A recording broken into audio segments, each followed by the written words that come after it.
Telugu audio Bible సంఖ్యాకాండము 3వ అధ్యాయము. యెహోవా సీనాయి కొండ మీద మోషేతో మాట్లాడిన నాటికి అహరోను మోషేల వంశావళులు ఇవే.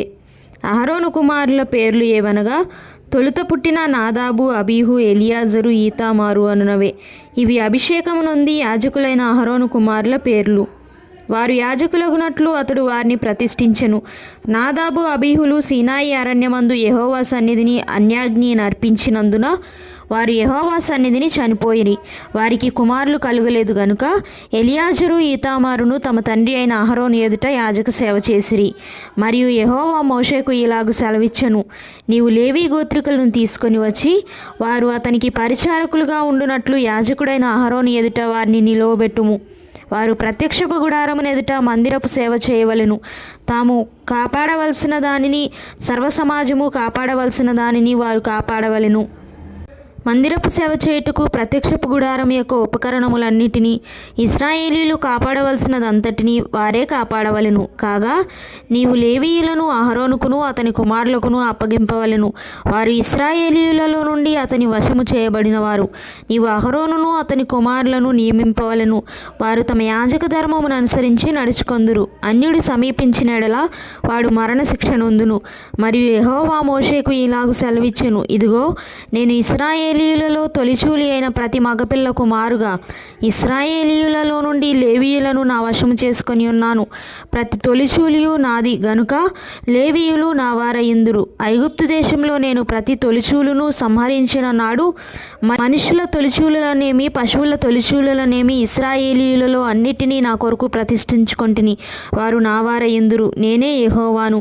మరియు సీనాయి అరణ్యమందు యెహోవా మోషేకు ఇలాగ సెలవిచ్చెను, లేవీయుల పితరుల కుటుంబములను వారి వారి వంశములను లెక్కింపుము. 1 నెల మొదలుకొని పైప్రాయం గల మగవారిని అందరినీ లెక్కింపవలెను. కాబట్టి మోషే యెహోవా తనకు ఆజ్ఞాపించినట్లు ఆయన మాట చొప్పున వారిని లెక్కించెను. లేవీ కుమారుల పేర్లు గెర్షోను, కహాతు, మెరారి అనునవి. గెర్షోను కుమారుల వంశకర్తల పేర్లు లిబ్నీ, షిమి అనునవి.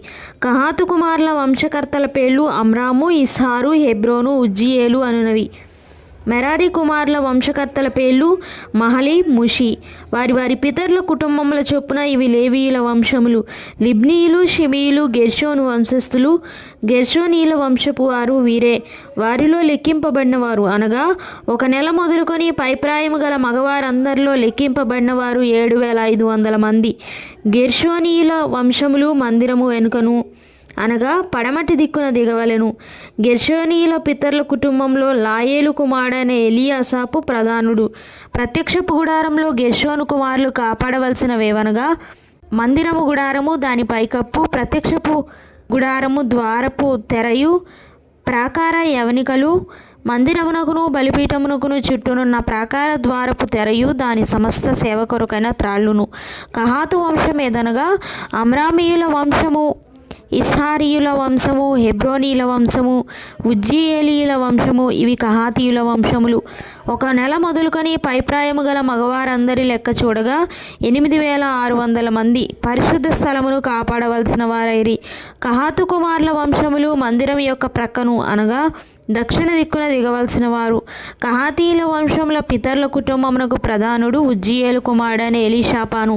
వారు మందసము, బల్ల, దీపవృక్షము, వేదికలు, తాము సేవ చేయు పరిశుద్ధ స్థలములోని ఉపకరణములు, అడ్డతెరయు కాపాడి దాని సమస్త సేవయు జరుపవలసిన వారు. యాజకుడైన అహరోను కుమారుడు ఎలియాజరు లేవీయుల ప్రధానులకు ముఖ్యుడు. అతడు పరిశుద్ధ స్థలమును కాపాడు వారి మీద విచారణకర్త. మెరారి వంశం ఏదనగా మహలీయుల వంశము, మూషీయుల వంశము. ఇవి మెరారి వంశములు. వారిలో లెక్కింపబడిన వారెందరనగా 1 నెల మొదలుకొని పైప్రాయం గల మగవారందరూ 6,200 మంది. మెరారీయుల పితరుల కుటుంబంలో అబీహాయిలు కుమారుడైన సూరియేలు ప్రధానుడు. వారు మందిరమునద్ద ఉత్తర దిక్కున దిగవలసిన వారు. మెరారి కుమారులు మందిరం యొక్క పలకలను, దాని అడ్డకర్రలను, దాని స్తంభములను, దాని దిమ్మలను, దాని ఉపకరణములన్నిటినీ, దాని సేవ కొరకైనవన్నిటినీ, దాని చుట్టూనున్న ప్రాకార స్తంభములను, వాటి దిమ్మలను, వాటి మేకులను, వాటి త్రాళ్లను కాపాడవలసిన వారు. మందిరము ఎదుటి తూర్పు దిక్కున అనగా ప్రత్యక్షపు గుడారము ఎదుటి పూర్వ దిశ యందు దిగవలసిన వారు మోషే, అహరోనులు. అహరోను కుమారులు ఇశ్రాయేలీలు కాపాడవలసిన పరిశుద్ధ స్థలమును వారే కాపాడవలెను. అన్యుడు సమీపించినడలా అతడు మరణశిక్ష నొందును. మోషే అహరోనులు యెహోవా మాటలను బట్టి తమ తమ వంశముల చొప్పున లెక్కించిన లేవీయులలో లెక్కింపబడిన వారందరూ అనగా 1 నెల మొదలుకొని పైప్రాయం గల మగవారందరూ 22,000 మంది. మరియు యెహోవా మోషేకు ఇలాగు సెలవిచ్చెను, నీవు ఇశ్రాయేలీలలో 1 నెల మొదలుకొని పైప్రాయం గల తొలిచూలి అయిన ప్రతి మగవాన్ని లెక్కించి వారి సంఖ్యను వ్రాయించుము. నేనే యెహోవాను. నీవు ఇశ్రాయేలీయులలో తొలిచూలి అయిన ప్రతి మగపిల్లకు మారుగా లేవీయులను, ఇశ్రాయేలీయుల పశువులలో తొలిచూలి అయిన ప్రతి దానికి మారుగా లేవీయుల పశువులను నా నిమిత్తము తీసుకొనవలెను. కాబట్టి యెహోవా తనకు ఆజ్ఞాపించినట్లు మోషే ఇశ్రాయేలీయులలో తొలుత పుట్టిన వారిని అందరినీ లెక్కించెను. వారిలో లెక్కింపబడిన వారి సంఖ్య అనగా 1 నెల మొదలుకొని పైప్రాయం గల తొలిచూలి మగవారందరి సంఖ్య 22,273. మరియు యెహోవా మోషేకు ఇలాగు సెలవిచ్చెను, నీవు ఇశ్రాయేలీయులలో తొలిచూలి అయిన ప్రతివానికి మారుగా లేవీయులను, వారి పశువులకు ప్రతిగా లేవీయుల పశువులను తీసుకొనుము. లేవీయులు నావారయందురు. నేనే యెహోవాను. ఇశ్రాయేలీయులకు తొలుత పుట్టిన వారిలో లేవీయుల కంటే 273 ఎక్కువైనందున శేషించిన వారి యొద్ద తలకొక 5 తులముల వెండిని తీసుకొనవలెను. పరిశుద్ధమైన తులము చొప్పున వాటిని తీసుకొనవలెను. తులము 20 చిన్నములు. వారిలో ఎక్కువ మంది విమోచన కొరకు ఇయ్యబడిన ధనమును అహరోనుకును అతని కుమారులకును ఇయ్యవలెను.